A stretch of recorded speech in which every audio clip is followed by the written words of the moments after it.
Jedi Fallen Order had a very warm reception due to it being the first half-decent Star Wars game in years, plus it had the first saber combat since Jedi Outcast that I actually enjoyed. You start off the game by setting it to Jedi Grandmaster because we're here for a hardcore experience. The game opens up on the planet Braca where countless Star Destroyers and other ships are being torn apart for scrap. The camera ends up on Cal, the player character of the game who is working as a scrapper. Their boss tells them that a space lever needs to be flipped, so with the promise of double pay, Cal and his best friend Broth climb up to the top of this wrecked ship. They get to the top and Cal climbs over an endless fall to pull the levers instead of getting a floating barge or even just a safety tether. Cal climbs up to Broth, who shows Cal a crashed Jedi fighter. Broth expresses how he's sure that the Jedi can't all be traitors and how he thinks times were better back during the Republic. Broth tries to tell Cal how he should get off Braca and go find his destiny, and Cal expresses that he has no desire to leave. Suddenly, while they're talking, a tether gives out and they both slide down the side of the wing. Broth starts to fall into a Sarlacc pit, and Cal uses the Force to slow his fall and save his life. They make a narrow escape on a floating barge. Broth panics upon realizing that Cal's a Jedi, but his concern and care for his friend win out, and he encourages Cal to disappear, and Cal lets him know his plan to do so. Cal falls asleep on the train and wakes to find Broth is no longer next to him. He sees him moving between train cars and starts to follow him as Broth ignores his calls. Broth goes through a locked door, and when you turn around you find yourself in the corridor of an Imperial ship. As you move down the corridor, it extends indefinitely. Cal is trapped between two doors until his old master comes through and tells him, Apprentice, mark well and listen. Master. Trust only in the Force. Cal wakes up on the train to find that it was just a dream. Broth is next to him and the train is being stopped for some reason. A stormtrooper enters the train car and ushers everybody out. They are all lined up and we see two figures emerge from their ships, who are called the Second and the Ninth Sisters. They say that they know there is a Jedi among them, and if they do not step forward, everyone that was on the train will be executed. Broth goes forward and makes a speech about how the Empire has made life so much worse and how to them people are just expendable. The second sister kills him and Cal pulls out his lightsaber and attacks the second sister, but ends up falling off a cliff onto a moving train. Cal fights his way through the train and is saved from an attacking ship when another ship shoots it down. A woman steps out and says that they're there to help and they'll pick him up ahead. The train crashes and you fall as you try to enter the friendly ship. Cal survives the fall and has a short fight with the second sister before barely managing to escape with the strangers. The strangers introduce themselves. My name is Sir Junda, and this is my captain, Grease Dritus.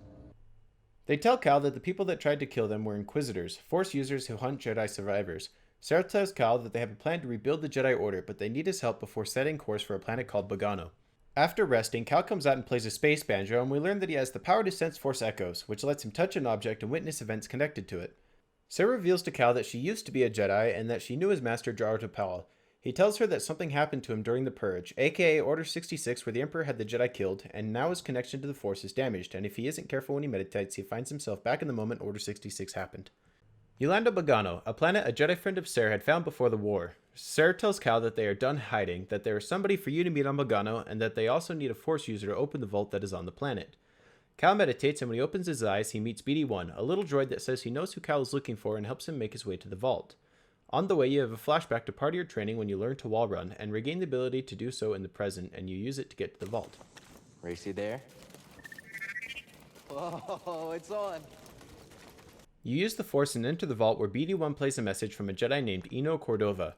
He tells you that the vault was built by an ancient civilization called the Zepho, and that while meditating there he had a vision of doom in the future of the Jedi. He says that because of this, he hid a holocron, a USB drive that only Jedi can access, containing a list of names and locations of young Force sensitives throughout the galaxy.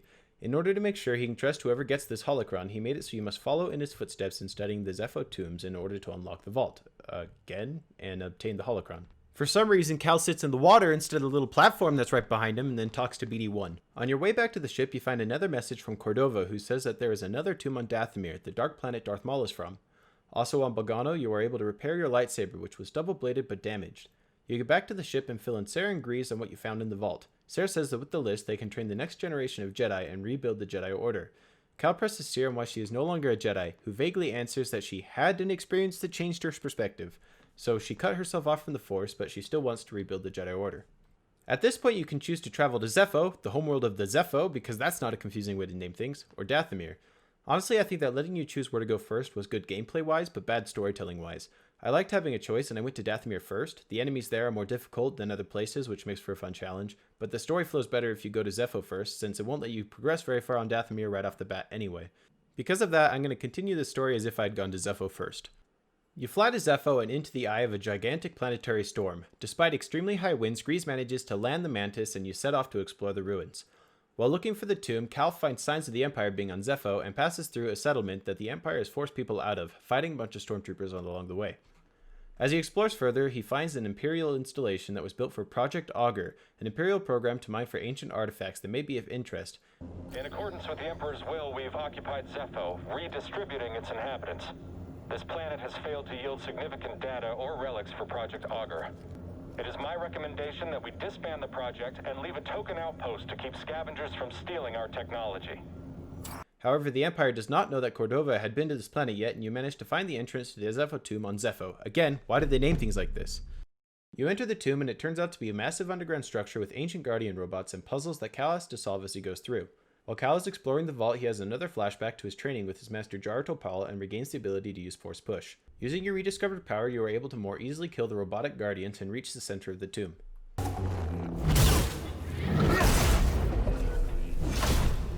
Here BD1 plays another message from Cordova, where he tells you that the carvings on the wall are of trees on Kashyyyk and you must continue your search there with the Wookiee chieftain Tarful.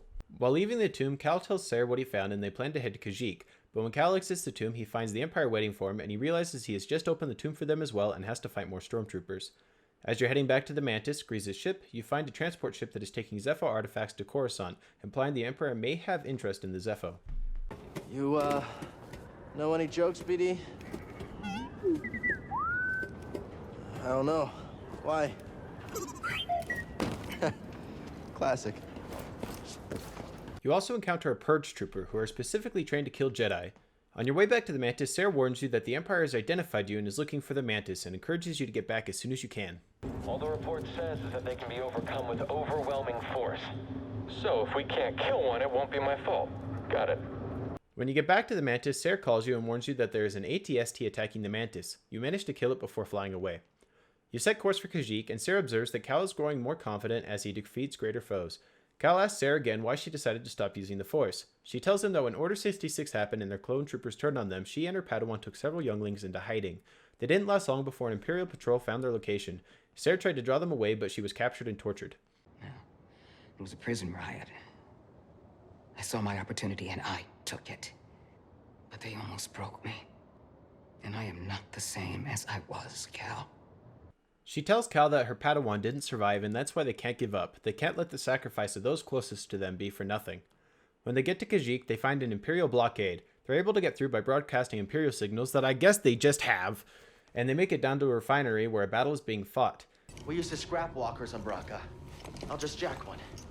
Get a load of the kid. He thinks we're back in the Clone Wars. Cal drops down to help and boards an AT-AT. Saw Gerrera climbs onto your AT-AT and tells you where they need help taking the refinery. You clear the landing pad but crash the AT-AT in the process. Saw gives you crap then tells you that he and his friends are on Kashyyyk to disrupt Imperial supply lines.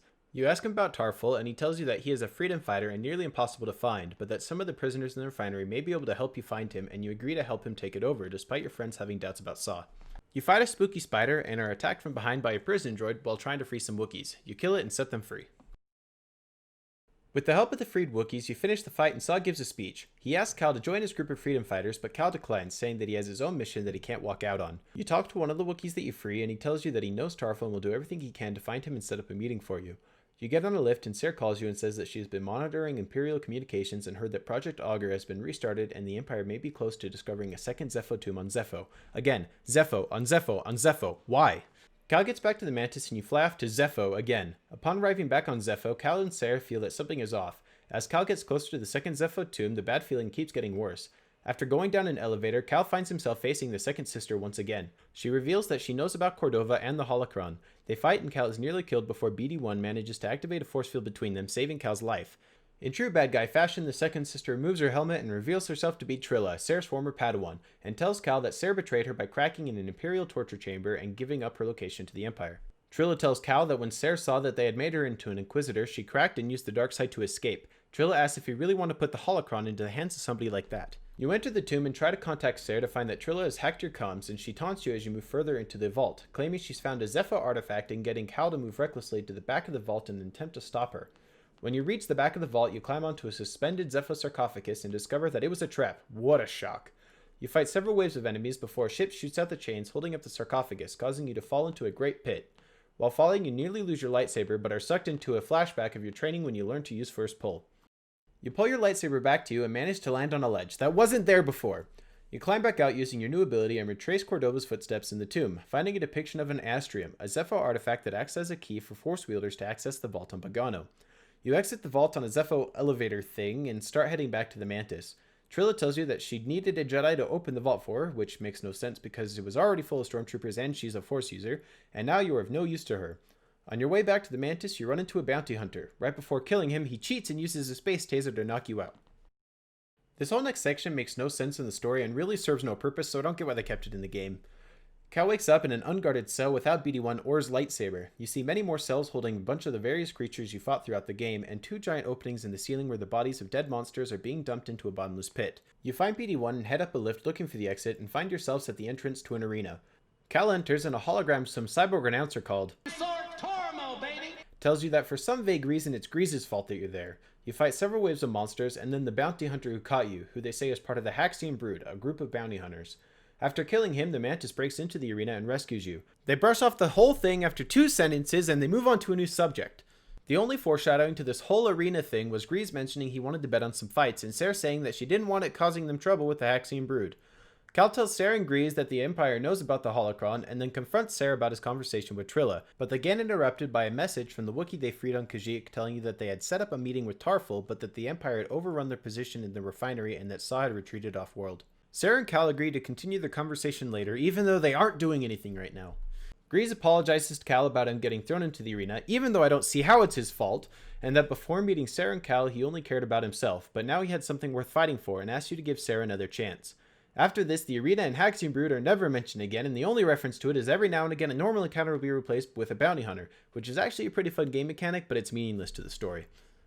You go back to Kashyyyk and fight through the refinery to your meeting with Tarful. You talk to him for 10 seconds, and you tell him that Cordova was looking for a Zepho artifact, and you need to find it to potentially save the Jedi Order. He tells you that Cordova found enlightenment on top of the origin tree, and you could try following his path there. Cal starts climbing the origin tree and voices his concerns to BD-1 that he may have just made things worse for the freedom fighters of Kashyyyk by trying to help, since because they found out a Jedi helped them, they came down way harder on the area. On your way up the origin tree, you are attacked by the Ninth Sister in a ship. Her ship corners you, but before it can shoot you, a giant bird attacks her ship. Cal continues to scale the tree and has another flashback to his training when he learned to Jedi flip. Double jump. You come across the giant bird that saved you from the Ninth Sister's ship, who has a piece of said ship in its wing. You help heal its wing, and it gives you a ride to the top of the tree. During the flight, Cal gets a breathtaking view of Kashyyyk and sees how much of Kashyyyk the Empire hasn't touched yet, reminding him what he's fighting for. Atop the origin tree, you find another message from Cordova, showing how he found an astrium, and he mentions that the Zepho tomb on Dathomir still holds one that he was unable to find. The bird is there to give Cal a ride back down, but the Ninth Sister and his ship show back up. The ship attacks the bird, and Cal ends up in a duel with the Ninth Sister. He defeats her by cutting off her hand and pushing her off of the top of the tree. Birdo comes back, thankfully not dead, and gives you a ride back down the tree. Back at the ship, you tell Sarah and Grease about the astrium on Dathomir and how he defeated the Ninth Sister. Sarah tells Cal how she was tortured and she regrets giving up Trilla, and Cal says that he trusts her because she didn't become an Inquisitor like Trilla and the Ninth Sister did. You head to Dathomir, a planet that was home to the Night Sisters, a race that used the Force akin to witchcraft unlike the Jedi or the Sith. During the Clone Wars, they had an alliance with Count Dooku, but they tried to have him killed, so Count Dooku invaded their planet and had them killed. Cal begins to explore Dathomir when he is confronted by a Night Sister. She tells Cal to GTFO. He says that he can't and tries to explain why he's there, but she cuts him off and sends the Night Brothers to kill you. You get to a path leading to the Zepho tomb and encounter a strange man wearing black robes that totally don't look like Sith robes, and I'm sure he won't turn out to be evil. He claims to be a simple traveler who studies unique places and cultures. He tells you that the Night Sister was just a child when the war came to her planet and her people were killed. She had to watch her people perish. He offers you a warning that the Night Sisters were seduced by the power in the Zepho runes and tells you to avoid the runes lest you encounter the same fate. I can smell the spider drool. The witches would collect it. Pity they are no more. You press on toward the tomb, but a Night Brother throws a rock at you and you fall down a slope, ending up in a swamp. You encounter the Night Sister again, and she refers to someone being right about you and the Jedi being liars and robbers. She uses her magical witchcraft to reanimate the dead Night Sisters, and you have to fight off a bunch of spooky space zombies. While trying to get back up to the tomb, you are attacked by a gigantic bat creature. You have a long and pretty neat fight with it, and long story short, you kill it and head back to the tomb like nothing happened. You don't have real power. Cal finally makes it to the tomb and meditates. When he rises, he finds himself in another flashback to when he was a Padawan. Cal goes through the halls of the ship to meet up with Jarl Topal for his training, saying hi to some of his clone trooper buddies on the way. You're in a rush? Master T'Pol's called me for training. You got this, kid. You get to Master Topal when suddenly you see a clone trooper receive Order 66 and turns on you. Cal and Master Topal make their way to the escape pods, Cal losing his lightsaber along the way. As they're getting into the escape pod, Master Topal is shot by a squad of clone troopers. Master Topal tells Cal that he has overloaded the ship's reactor to mask their escape. As he dies, he gives his lightsaber, which was damaged by blaster fire, to Cal and tells him to wait for the Jedi Council's signal and to trust only in the Force. You awaken from the flashback and face a shade of your former master. You fight as it taunts you. You stab it and he tells Cal that he is a failure and a traitor while breaking his lightsaber. Upon leaving the tomb, Cal runs into the old man again. Cal demands to know who he really is. He removes his cloak to reveal that he is Tara Malicos, a former Jedi. He tells Cal how he was stranded after his clones turned on him. He used his power in the Force to become the leader of the Night Brothers. Cal denounces his actions, but Malicos offers to teach Cal how to control the dark power of Dathomir. The Night Sister appears and says that Malicos told her that the Jedi orchestrated the death of her people. We learn that her name is Marin, and she accuses him of betraying her for offering to teach Cal and bring him into his family. She reanimates all of the many Night Sister graves all around you, and you have to book it back to the Mantis. You take off as witch zombies start attacking the ship. You show Sarah your broken lightsaber, and you tell her about what you saw in the vault and how he blames himself for his master's death. Sarah tells Cal,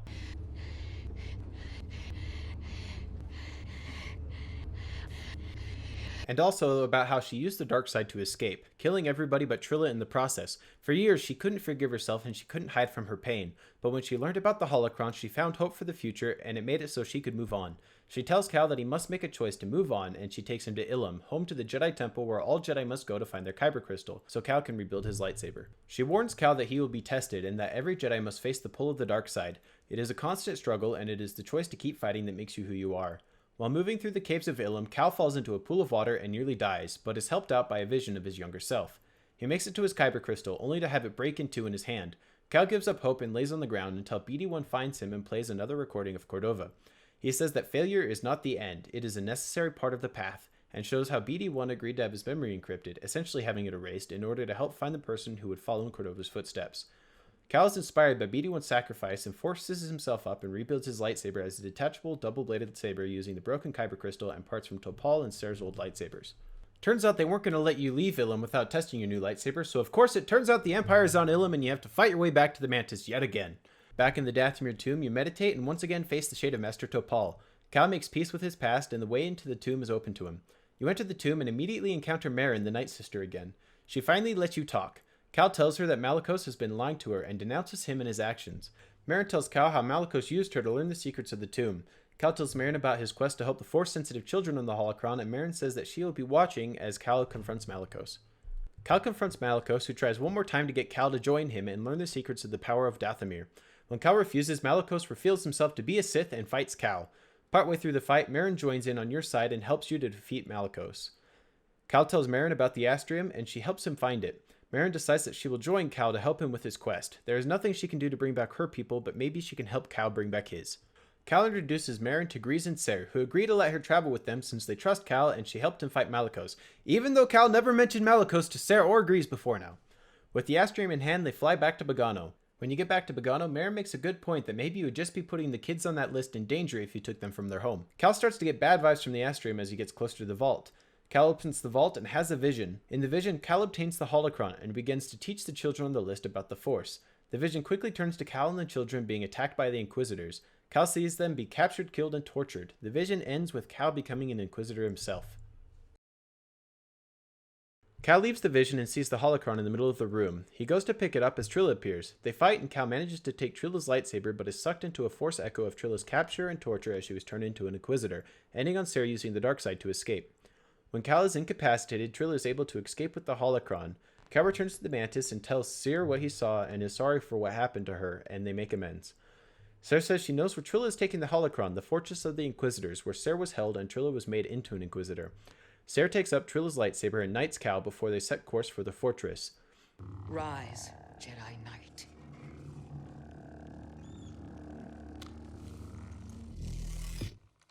They arrive at the planet of the Fortress Inquisitoris, yes that's what it's called, is located on and find it heavily defended. Marin uses her space witchcraft to make the ship invisible to let them sneak by. Sarah and Cal take some TF2 drop pods and drop into the bottom of the ocean where they're able to sneak into the base. Sarah discovers the holocron is being held in the main interrogation chamber. Cal goes ahead and Sarah says she will catch up with him. Trilla is probably planning an ambush in the next room, but she totally gives herself up by leaving this respawn point outside. Sure enough, in the interrogation room, you are attacked by Trilla. You defeat her right as Sarah makes it to the room. Sarah apologizes to Trilla, and it looks like for a second that she might be willing to come back to the light side when you hear.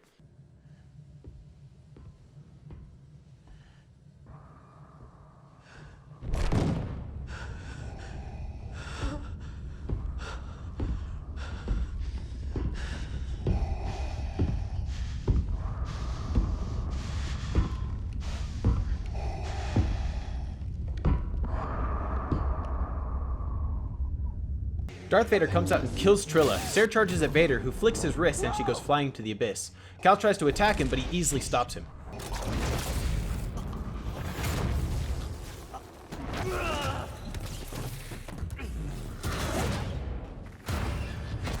We gotta run!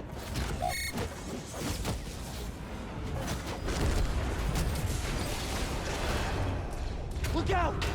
Cal is thrown through a doorway and barely manages to escape to a turbo lift. PD, stay back! As he reaches another doorway, he finds Vader has somehow gotten ahead of him. Cal is nearly killed, and Sarah shows back up, not dead, and starts to use the dark side to try and stop Vader. It doesn't stop him, and Cal tells her to stop and that she still has a choice. By breaking open one of the windows and swimming away, they are barely able to escape Darth Vader alive. Why can Merrin swim? Her planet had like no water. Why can she swim? Cal, Sarah, Grease, Merrin, and BD-1 gather around the holocron. Cal tells everyone that the fate of the kids on that list should be left up to the Force, and he cuts the holocron in half. After Cal destroys the thing you spent the whole game searching for, it cuts to black, and our heroes presumably head off on their next adventure. So where to now?